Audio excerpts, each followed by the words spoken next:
We welcome in fantasy football expert Jeff Pasquino from the footballguys.com as he joins the Sports Bash each week during the NFL season to answer all of your fantasy football questions. Follow him on Twitter at Jeff Pasquino.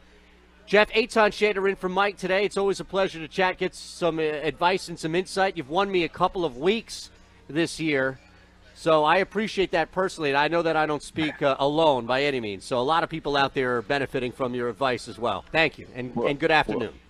Good afternoon. I'm happy to help. Happy to help everybody that I can. Well, you know where we are, Philadelphia, the greater area with the Eagles, and the big news is Carson Wentz, the back. I imagine that even though he hasn't been ruled out, people should start to look at other options this Sunday for Carson.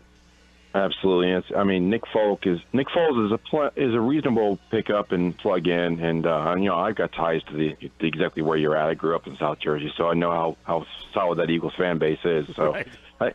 Nick Foles is definitely a solid option, but there's a couple other guys that are out there. But I think that's probably the number one quarterback on the waiver wire to go get this week. Really? I wonder, is it for quarterbacks? Yeah. Well, sure. Is it more a matter of Nick Foles and your confidence in spreading the ball around in this offense, or is it looking around and saying, well, really, you're scraping the bottom of the barrel, that's what's just going to come up? Well, I'm looking at their top 15 guys, and Foles is right there at 15, and all the other 14 guys I would assume are going to be rostered, unless maybe Dak Prescott might be out there.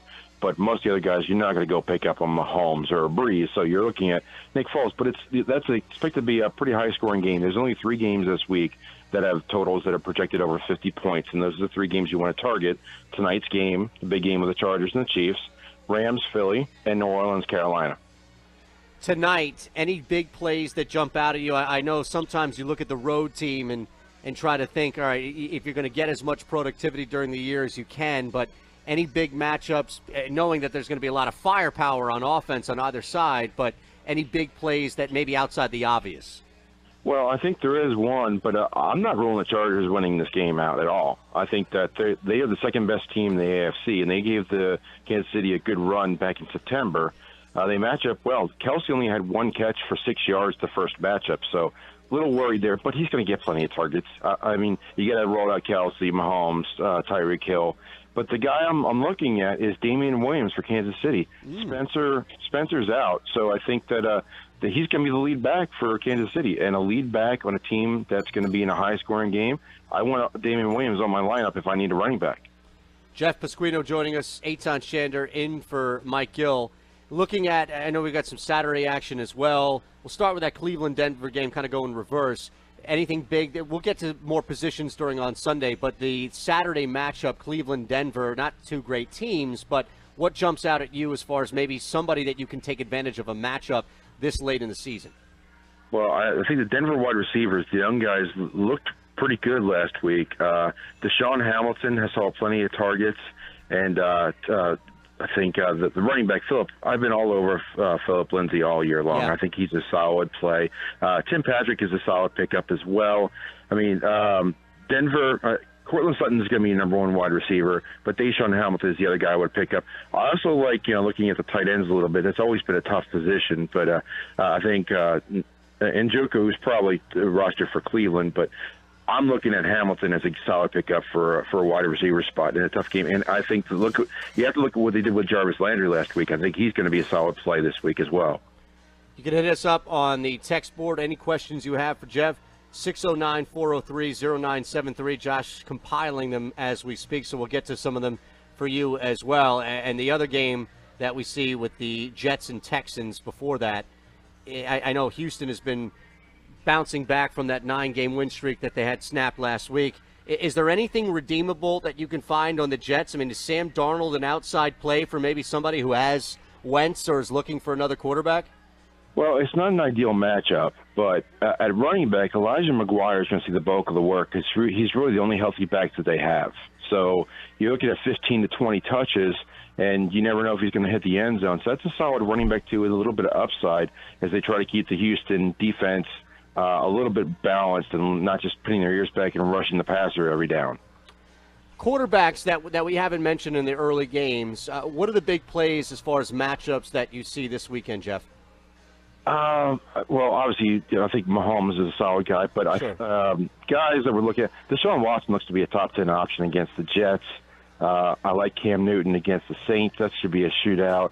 And Russell Wilson, I think that even if he doesn't have a big performance, obviously he didn't do too much against Minnesota, but against San Francisco, I think we're going to see a running back one type performance, as well as Dak Prescott against the Colts. Well, that's what I was going to ask you about Dak. And also in that game, it's not that I don't trust Andrew Luck. It's just the matchup of clearly a legit top defense in Dallas that he has to go up against. So those two quarterbacks in that game, respectively, with Andrew Luck and then Dak Prescott. Yeah, I think you're just going to see a lot of points in that game, and they're going to force Dak to beat them, and they're just going to double Cooper and to see what else he can do. Zeke Elliott is not 100%, but he's still a solid running back one. The Colts are kind of a mixed bag of tailback, mixing Mack and a few others, but they really rely on Andrew Luck and the tight ends.